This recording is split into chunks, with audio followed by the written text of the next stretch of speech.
بشیر بن کر آئے، نذیر بن کر آئے، بشارت دینے والے کہ اللہ کے راستے پر آؤ گے فروح و ریحان و جنت نعیم،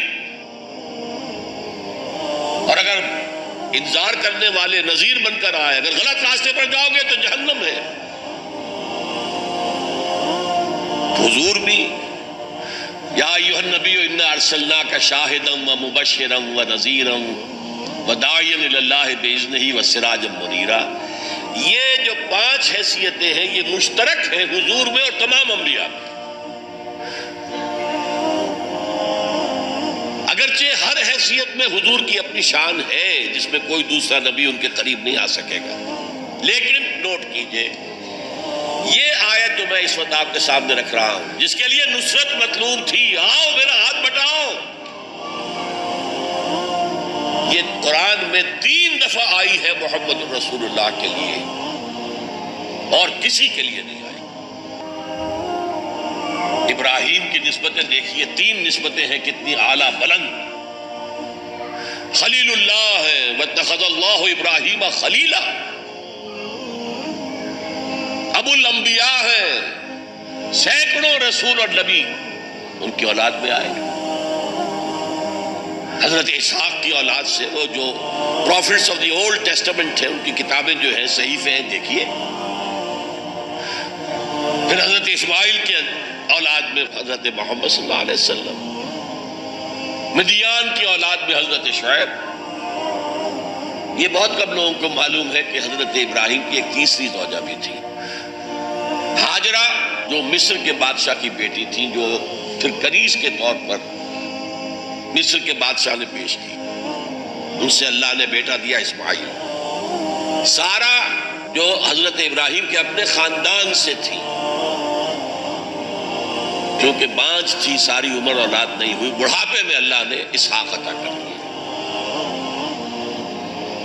پھر آپ نے ایک اور شادی کی تھی قطورہ، ان سے 6 بیٹے دیے تھے اللہ نے حضرت ابراہیم، ان میں سے ایک مدین تھا جس سے قوم مدین بنی ہے، جس میں حضرت شعیب کو بھیجا گیا۔ باقیوں کی تاریخ ہمیں معلوم نہیں۔ حضرت اسحاق کے بھی 2 بیٹے تھے اور جڑواں تھے۔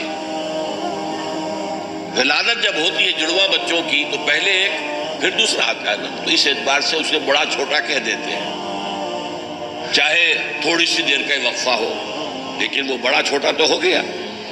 تو بڑے تھے حضرت عیسو اور چھوٹے تھے حضرت یعقوب، اور یعقوب کو یعقوب کیوں کہا؟ عقب سے، بعد میں آنے والا، پیچھے آنے والا، یعقوب عقب۔ ان کی اولاد میں کتنے نبی ہوئے ذرا سوچئے۔ تو پہلی نسبت اللہ کے خلیل، دوسری نسبت سینکڑوں نبیوں کے والد جد امجد، اور تیسری نسبت انی جاعلک للناس اماما، امامت الناس کے اوپر فائز کیا گیا۔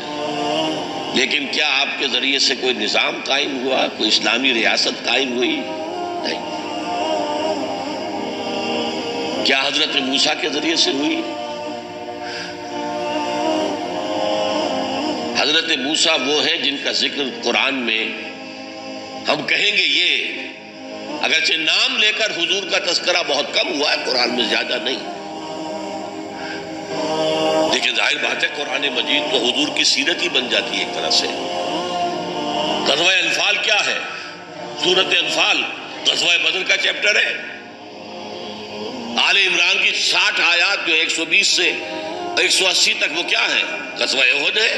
تو حضور کا تو ذکر سب سے زیادہ ہے، لیکن حضور کے بعد سب سے زیادہ ذکر 555 آیات قرآن کی حضرت موسیٰ کے بارے میں ہے۔ 6,500 کل آیات ہیں، ان میں سے 555 1/13th part of Quran consists of تذکرہ of حضرت موسیٰ علیہ السلام۔ ان کے ذریعے حکومت قائم ہوئی، آ گئے تھے قریب 6 لاکھ بنی اسرائیل کو لے کر نکلے تھے مصر سے۔ ہجرت کے بعد آتا ہے قتال کا مرحلہ، جنگ کا مرحلہ، جیسے حضور کی سیرت مطہرہ میں ہجرت کے بعد غزوہ بدر، بلکہ اس سے پہلے 8 مہمیں جو آپ نے بھیجی وہ ایک علیحدہ ایشو ہے۔ وہاں ہجرت کے بعد جب جنگ کا مرحلہ آیا، پوری قوم نے کوڑا جواب دے دیا، فَاذْهَبْ أَنْتَ وَرَبُّكَ فَقَاتِلَا إِنَّا هَاهُنَا قَاعِدُونَ، جاؤ موسیٰ تم اور تمہارا رب جاؤ اور پہلے فلسطین میں جو آباد ہے انہیں نکال کے باہر کر دو، پھر ہم داخل ہوں گے، ورنہ ہم تو یہاں بیٹھے ہیں، زمین جنبت نہ جنبت گل محمد۔ اس پر وہ پروسیس وہی رک گیا، وہی رک گیا، جبکہ حضور کو اللہ نے وہ صحابہ دیے۔ غزوہ بدر سے پہلے ایک مشورہ کیا حضور نے صحابہ سے، دیکھو ایک لشکر آ رہا ہے جنوب سے، مکہ جنوب میں تھا مدینے سے، کیل کانٹے سے لیس ہے، لشکر ہے بڑا۔ ایک قافلہ آ رہا ہے شمال سے جو ابو سفیان لے کر گئے تھے اور اب واپس آ رہے تھے، اور انہوں نے SOS کال بھیج دی تھی اپنے سے پہلے مکہ کے لوگوں کے لیے کہ بھائی میرے قافلے کو خطرہ ہے، محمد صلی اللہ علیہ وسلم کے آدمی شاید حملہ کر دیں ہم پر، لہذا مدد بھیجو۔ اب یہاں حضور پوچھتے ہیں کہ پہلے کدھر چلے، قافلے کی طرف یا اس لشکر کی طرف؟ کچھ لوگ، ظاہر بات ہے کہ مدینے کے تمام جو صاحب ایمان تھے، مکے سے جو آئے تھے وہ بڑی بھٹیوں میں سے گزر کر آئے تھے، بڑی آزمائشوں میں سے گزر کر آئے تھے، بڑی سختیاں جھیل کر آئے تھے، لہذا وہ بہت گہرے تھے ایمان میں، بہت پختہ تھے۔ مدینے والوں کو تو ایسی کوئی قربانی دینی نہیں پڑی، پورا قبیلہ ایمان لے آیا، لہذا وہاں کچھ نہ کچھ کچے لوگ بھی تھے ہم جیسے۔ وہ کہا جی چلیے ذرا قافلے کی طرف چلیے، 30 یا 50 آدمی سنا ہے کہ ان کے ساتھ ہیں، وہ حافظ، اور مال بہت ہے، ہمیں بہت مال مل جائے گا، اور نمبر 2 یہ کہ ہمارے پاس تو ہتھیار بھی نہیں ہے، ہم ان کے ہتھیار تو لے لیں گے کم سے کم، پھر لشکر سے لڑیں گے۔ اللہ کا فیصلہ کچھ اور تھا۔ اب آپ لوگوں سے کہہ رہے ہیں مجھے مشورہ دو، مجھے مشورہ دو، مجھے مشورہ دو۔ ابو بکر صدیق کھڑے ہو کر تقریر کر رہے ہیں، حضور جو آپ کا حکم ہم حاضر ہیں، آپ فرمائیے۔ حضرت عمر نے تقریر کی، آپ فرمائیے جو آپ کا حکم ہو ہم حاضر ہیں۔ حضرت مقداد ابن الاسود کھڑے ہوئے رضی اللہ تعالی عنہ، حضور ہمیں موسیٰ کے ساتھیوں پر قیاس نہ کیجئے جنہوں نے کہہ دیا تھا فَاذْهَبْ أَنْتَ وَرَبُّكَ فَقَاتِلَا إِنَّا هَاهُنَا قَاعِدُونَ، ہم موسیٰ کے ساتھی نہیں ہیں، محمد کے صحابی ہیں صلی اللہ علیہ وسلم، جو آپ کا ارادہ ہو بسم اللہ کیجئے۔ کیا عجب کہ اللہ تعالی ہمارے ذریعے آپ کی آنکھوں کو ٹھنڈک عطا فرمائے۔ یہ تو میں نے صرف اس واقعے کے حوالے سے سنایا، یہ واقعہ کہ وہاں کیا تھا، 6 لاکھ تھے افراد یہود، ان میں بوڑھے بھی تھے، بچے بھی تھے، عورتیں بھی تھیں، تو 1 لاکھ تو ہوں گے جنگ کرنے کے قابل، اور نیچے آ جائیے 50,000 تو ہوں گے، 12 میں 1 تو ہوگا۔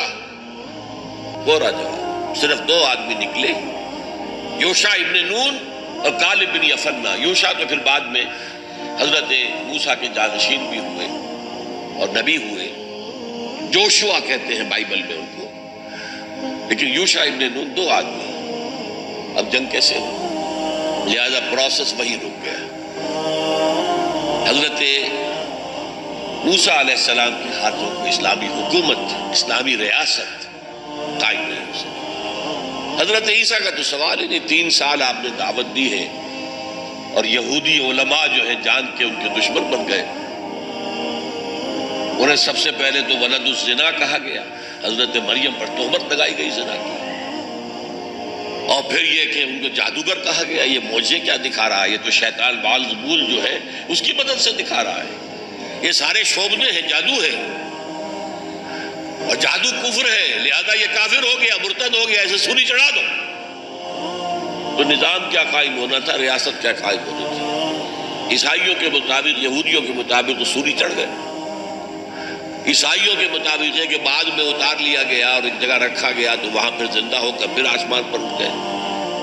اور ہمارا جو قرآن مجید نے جو ہمیں بتایا اور جس کی کچھ تفصیل ہمیں انجیل برنباس میں ملتی ہے، وہ یہ ہے کہ وہ نہیں، وہ تو پہلے ہی آسمان پر اٹھا لیے گئے تھے، گرفتار ہوئے ہی نہیں۔ جس ان کے حواری نے غداری کی تھی، یوڈاس اسکریوٹ، اس کو اللہ تعالیٰ نے اس کی شکل کو ولیکن شبہ لہم، مشابہ بنا دیا حضرت عیسیٰ علیہ السلام کی شکل کے، وہی بدبخت گرفتار ہوا اور کیفر کردار کو پہنچا، سولی پر چڑھا جسے چڑھنا ہی چاہیے تھا، غداری کی تھی۔ بہرحال میں کہہ رہا تھا کہ یہ کام انذار، تبشیر، واعظ، نصیحت، تعلیم، تبلیغ، تربیت، تزکیہ، یہ سب رسولوں نے کیا اور حضور نے بھی کیا، لیکن یہ معاملہ صرف محمد کے لیے ہے صلی اللہ علیہ وسلم، اور 3 دفعہ آیا، کسی اور نبی اور رسول کے لیے 1 دفعہ بھی نہیں آیا، کہ ان کا فرض منصبی ہے دین کو غالب کرنا، صرف تبلیغ نہیں، غالب کرنا۔ یہ تھا وہ مشن جس میں آپ کو نصرت درکار